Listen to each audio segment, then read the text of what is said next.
Hey everyone, my name is Shanice and welcome back to my channel.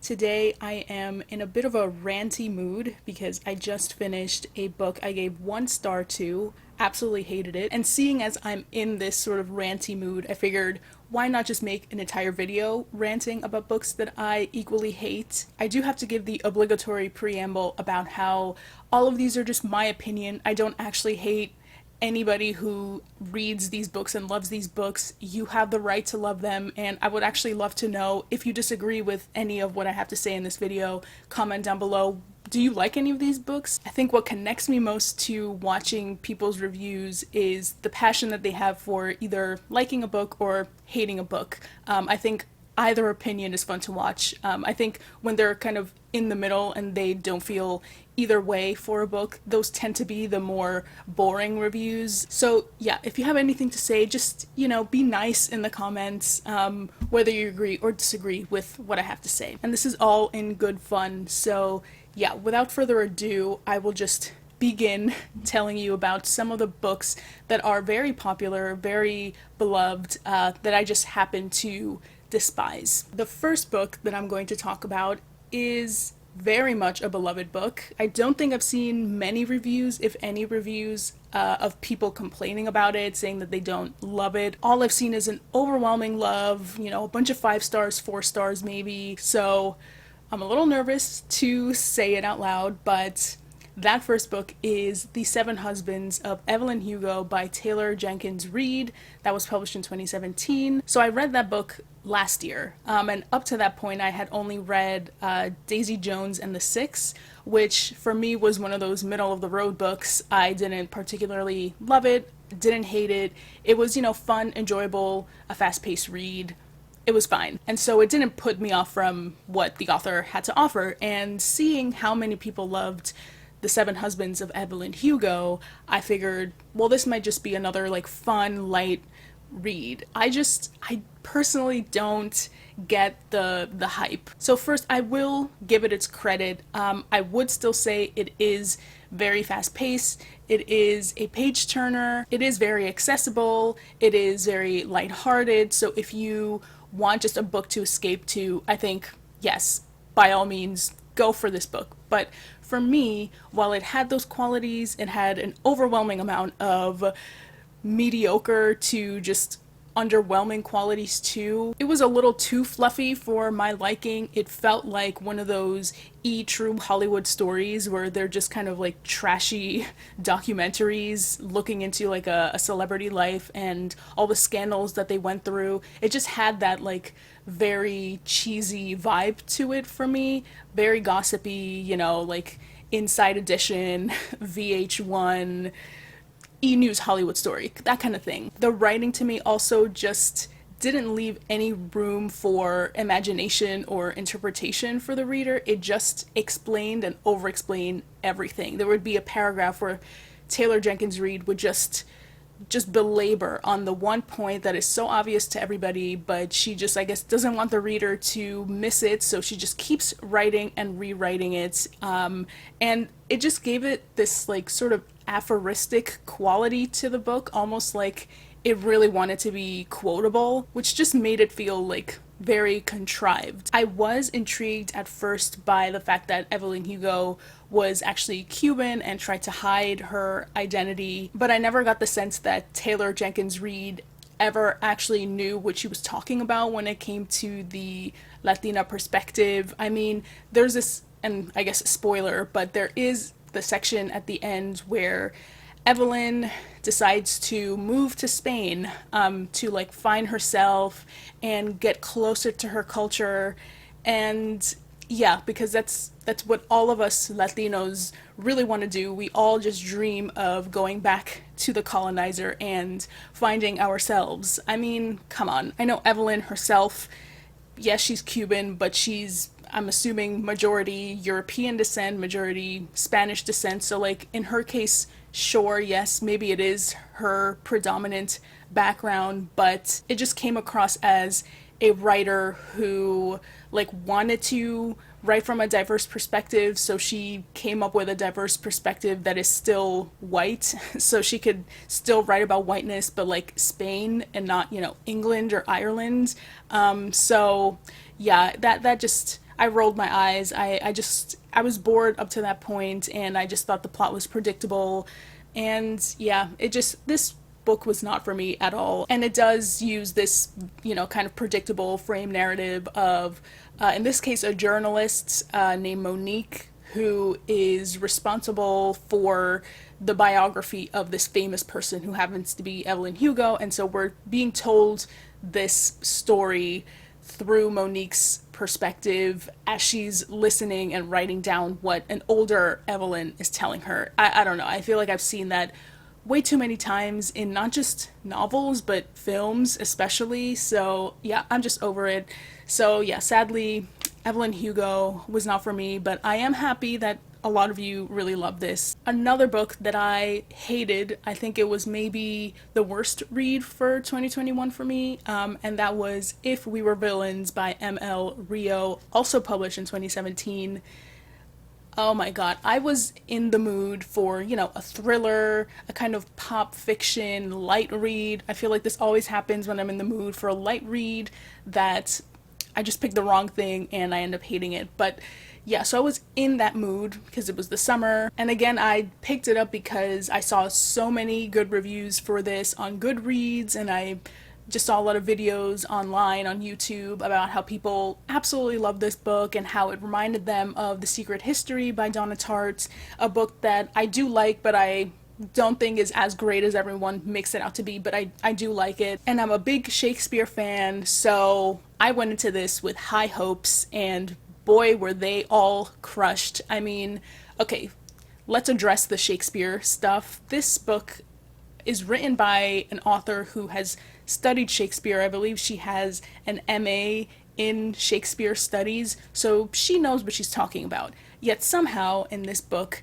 instead of, making it an opportunity for people to learn more about maybe Shakespeare's least known works, instead we get the same old Romeo and Juliet, King Lear, Julius Caesar, like a high schooler can figure this out. And all of these plays are heavily quoted. Like, these characters, they're all drama students. So yes, I get that they are nerds about this sort of thing, but just every other line that they would have amongst their group of friends was a quote from Julius Caesar, a quote from Romeo and Juliet.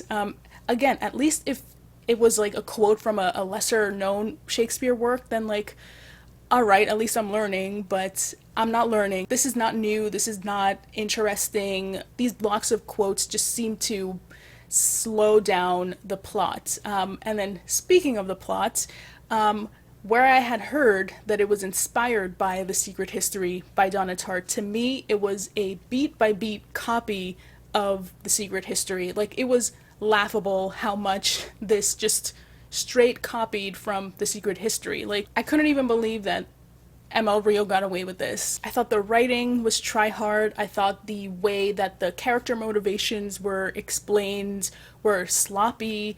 This is another one of these frame narratives where we start in, the present time, and then we hop back to the past to learn about the lives of those younger people and what they did. And I know that these students are, drama students, but why are they only learning Shakespeare? I don't think it was ever addressed if it was specifically a Shakespeare company or theater, but like, all they do is learn Shakespeare. Like, surely you have to learn multiple playwrights from different eras, from different countries, if you're a serious student of theater. I don't know. I'm not one. I have never been one, so maybe I'm wrong, but that just, this entire thing was just boring to me. It was like a really trashy CW show, if you know what I mean. The next book actually sort of pains me to include on this list because I know that this book was written with really good intentions and was speaking to very important and relevant issues, sadly, in this day. And that book is My Dark Vanessa by Kate Elizabeth Russell,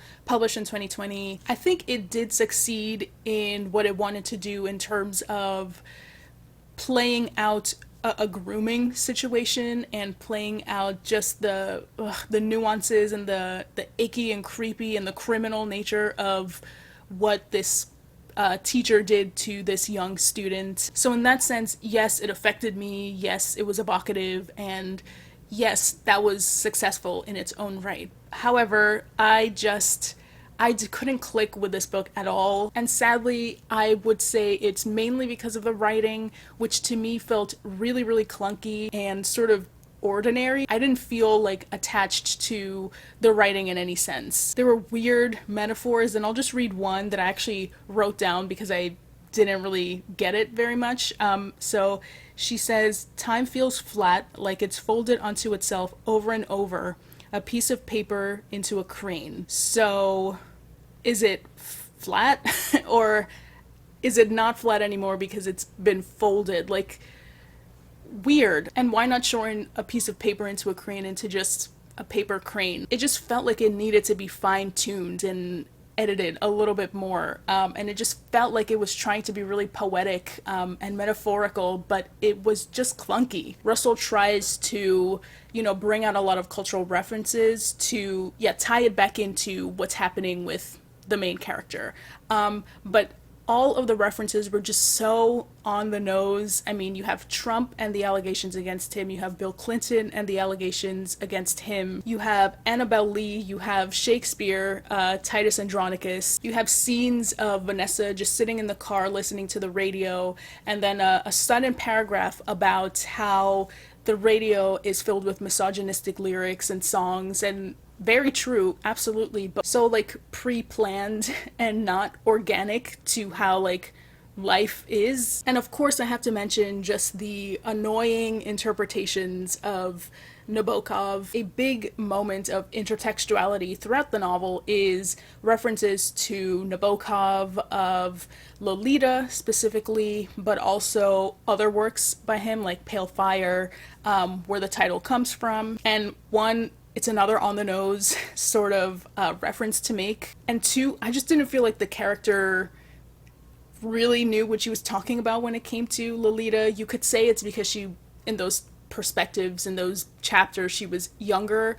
And yes, sure, she was younger.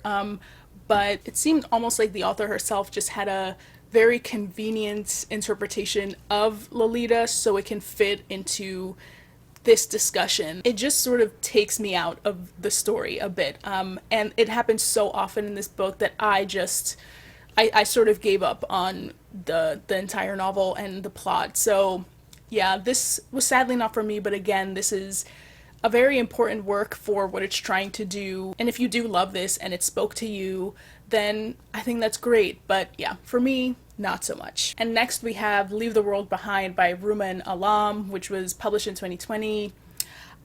Saying that I hate this book is maybe an exaggeration, but I definitely don't feel as positively about it as I've seen other people feel about this book. I love social horror novels and movies, so the whole premise of this book spoke to me, but then the more I read it, I couldn't vibe with the writing. I feel like that's a big component of why I tend to not like books. It's just, if I don't click with your writing style, it doesn't really matter how interesting the plot or ideas are.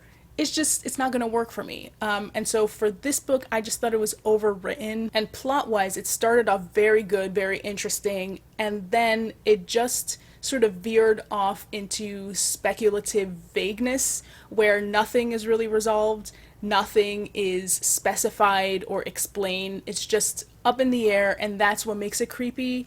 But I find that often that's a cop-out for these types of horror stories. I wanted some sort of closure by the end, or some sort of, explanation as to the weird things that have been going on throughout the novel, but the book seems to not have been interested in that. I think it was more interested in what happens to people put into these situations and how those people start suspecting the other people around them for being responsible for those new weird situations. So yeah, I think it was just more focused on the humans and how they interact, but I was more focused and interested on what the heck is going on in this world. Like, what is happening.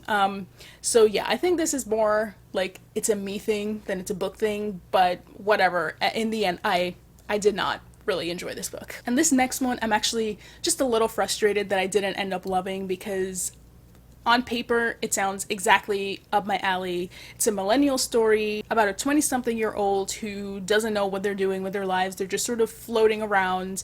It's supposed to have a dark kind of wry sense of humor, a la like Sally Rooney, but with people of color. So I was like, okay, I'm gonna love this book. That book is Luster by Raven Leilani. And sadly, I did not really enjoy this book. Again, it pains me, but if I'm honest, it just didn't work for me. And once again, I will point my finger at the writing. It has been lauded and has been praised. I went to a writing workshop last year, and that was used as an example of excellent writing. And so I can see the merit. I can see what people are saying about the writing that they really love.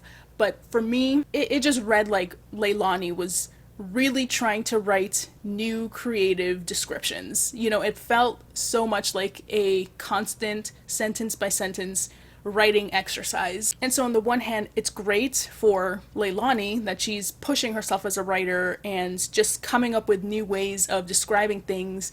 But as a reader, it just felt very unnatural. These hyper specific examples of things, they just don't sound like what humans speak like or describe things. They come across as like what a writer would concoct in their, you know, creative writing class workshop. So on the one hand, the writing kind of took me out of it, and then the plot itself was so meandering. I like could not care less about what was happening. The main character frustrated me. I know she's supposed to be lost and supposed to be, you know, making bad decisions, because that's what all of us do at some point in our lives, and especially in our 20s. But some of her choices are just so mind-bogglingly stupid that, like, I just wanted to enter the story and, like, shake the main character.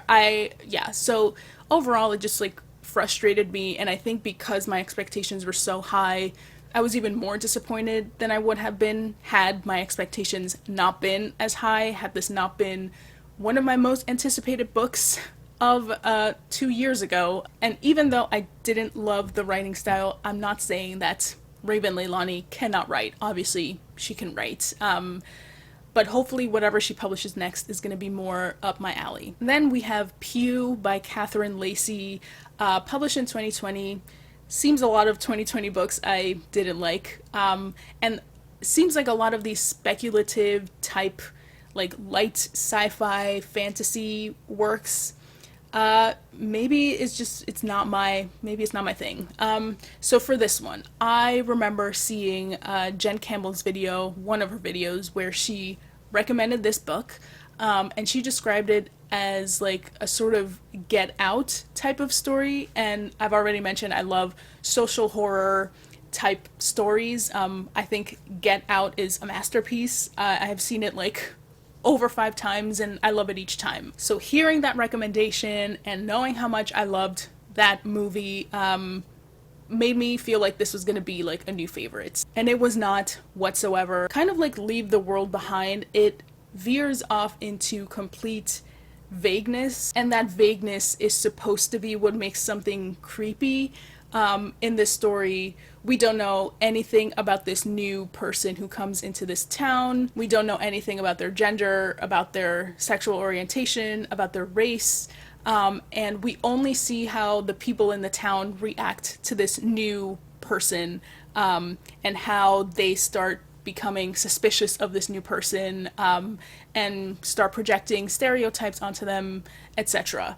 And so you never really know why they are, you know, projecting these stereotypes, because you don't know what stereotype it is that they are seeing or perceiving, because we don't know anything about this new stranger. But for me, like, because it relied on this vagueness, it almost felt like reading a horoscope, where the horoscope is so vague and so general that literally anything in your life can be applied to this horoscope, and it will make it seem like this horoscope is real and is actually predicting what is going to happen to you in that day. So in Pew, the plots and the descriptions are so vague that literally any interpretation that a reader has can apply to the story. Oh, are the townspeople saying these things because Pew or this new person is, of a certain race? Sure, why not? Or is it because of their gender?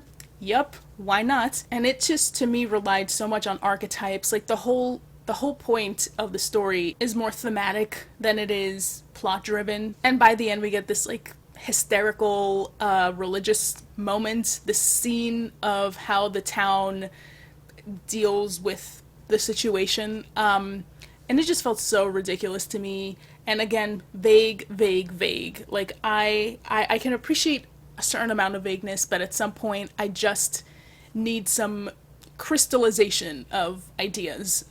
Without that, I just feel lost. So yeah, Pew by Catherine Lacey, no. Next we have Severance by Ling Ma, published in 2018, and I specifically wanted to read this because this author went to my alma mater. We both graduated from the same undergraduate school. So it's always, kind of inspirational to see someone who went to your college succeeding, and, it sort of makes you feel like, oh, maybe it's not so impossible for me. Yeah. So I picked it for this reason, and also I had seen one of my Goodreads friends give it 5 stars, and so I figured, okay, like, this is like an apocalyptic, dystopian sort of sci-fi thing, set in Chicago, which is great because I lived in Chicago for 8 years, and I had just gotten a Kindle, and, in choosing a book, because I knew I was going to spend my money, I didn't want to buy anything that I just didn't have full confidence I was going to love. So I ended up picking Severance, because again, I thought that I was 100% going to love it. This sounds really interesting, really fresh, really new, and I already have some connection to the author, as, fifth degree as it may be, but whatever, I was interested. Wow, this was boring. I was bored by Candace as a character, I was bored by the plot, I was bored by the rest of the story, I was angry at the stupid ending. I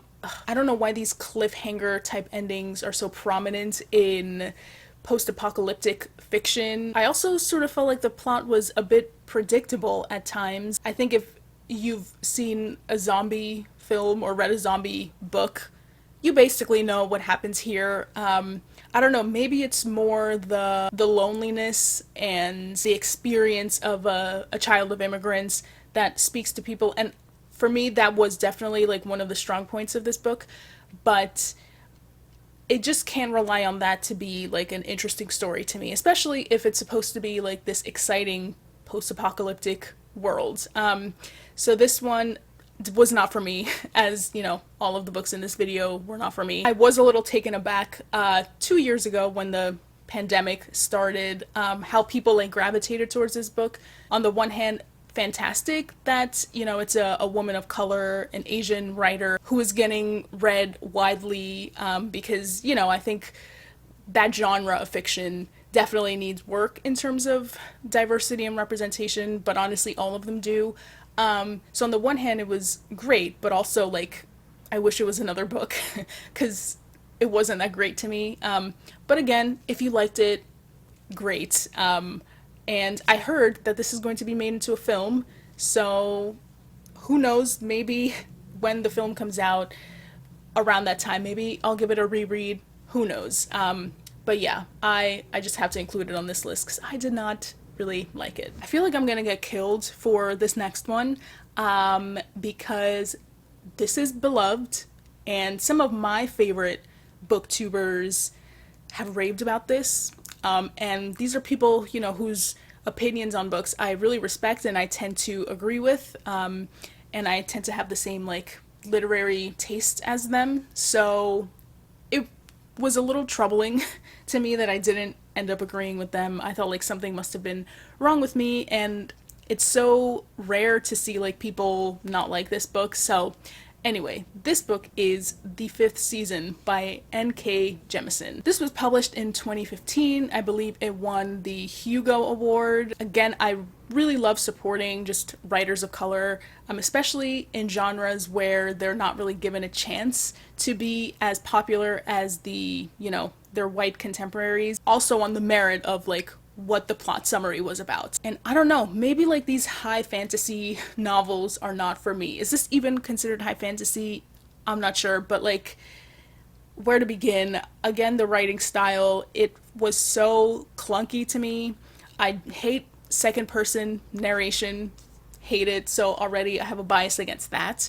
Time jumps, there needs to be a good balance. I felt like the constant shifting, I just had to like re-prepare myself, reorient myself as to what the heck was going on, who was talking. It does rely on a lot of info dumps. And yes, there's a glossary at the end with a bunch of the world-specific lingo and vocabulary defined. Just the constant flipping back and forth was, I guess maybe I'm just too lazy a reader to do that and to care. And also it requires like a bit of interest in the story to even want to look up words. It just moved like painfully slow to me. I don't know. I didn't really find the world all that interesting. The interesting thing that happens in this book happens within like the last 5 pages, which I don't know why.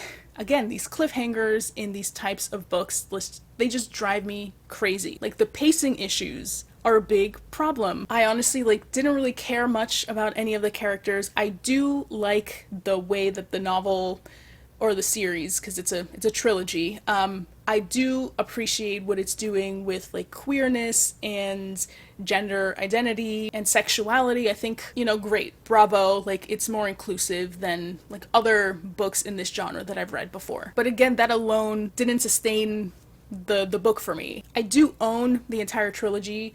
One of these things where I was really 100% confident I was going to love it, so I just bought the whole thing for my birthday, actually, a few years ago. So what a disappointment when I didn't like the first book. But I do have the other two. I do plan on finishing it. Maybe it was just the first book that I didn't really get along with. Maybe the other two are better. Oh, and like one really annoying but very, very minor thing that this book does, that I'm told Jemisin does in other of her books, is how the curses work in this world. They don't say the curse that we would use. They say something like "what the rust," and that is so cringy to me. Whenever that popped up, which was often, unfortunately, like it just made me want to drop the book and give up.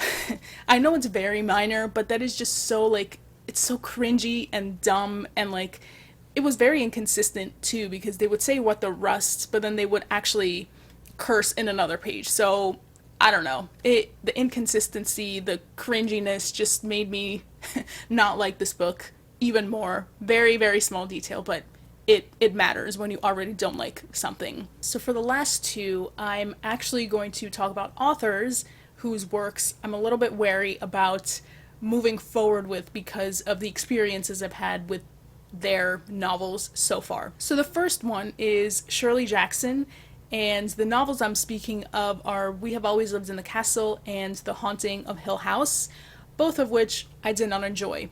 Now, I love Shirley Jackson as a short story writer, and I think for me, she doesn't work as well in her longer formats. I almost feel like We Have Always Lived in the Castle and The Haunting of Hill House would have worked as short stories, maybe a little bit longer short stories, but not yet novellas. I think she has a really unique way of capturing shyness and introversion and like people who live in their heads most of the time and like socially awkward people. And she manages to capture that in a really like dignified way, where they're still respected as individuals and not just like mocked, although they are mocked by like outsiders, but not by like the voice of the narrator themselves. And I think that's really special and unique in literature sometimes. And I do think like Shirley Jackson's writing itself is phenomenal. I just couldn't really feel any creepiness or any connection with either of those novels that I mentioned. They didn't scare me. They sort of bored me. They started off really interesting and then they just faded into like a plateau of anticlimax and inactivity, which is sad because, again, the writing is just so strong, but the plot wasn't. So, yeah, I'm a little bit nervous of picking up any of Shirley Jackson's other longer form works. I am planning on reading her entire short story collection in October, so that's going to be fun. But yeah, I'm going to hold off on some of her other novels. And then this next author, beloved in his genre, considered like a master of his craft in that genre, very prolific, has had a lot of movie adaptations based on his work, many of which he has famously hated. I think maybe you already know who I'm talking about. That's Stephen King. Okay, so what I've read from Stephen King are The Stand, which I DNF'd. I hated. I should have DNF'd it way sooner than I did. I actually managed to read 850 pages of it. I had the unedited edition, so it had like 1,200 pages. Bad idea for both, me to buy that edition, but also for Stephen King to think that that version should have ever seen the light of day. So yeah, hated that book.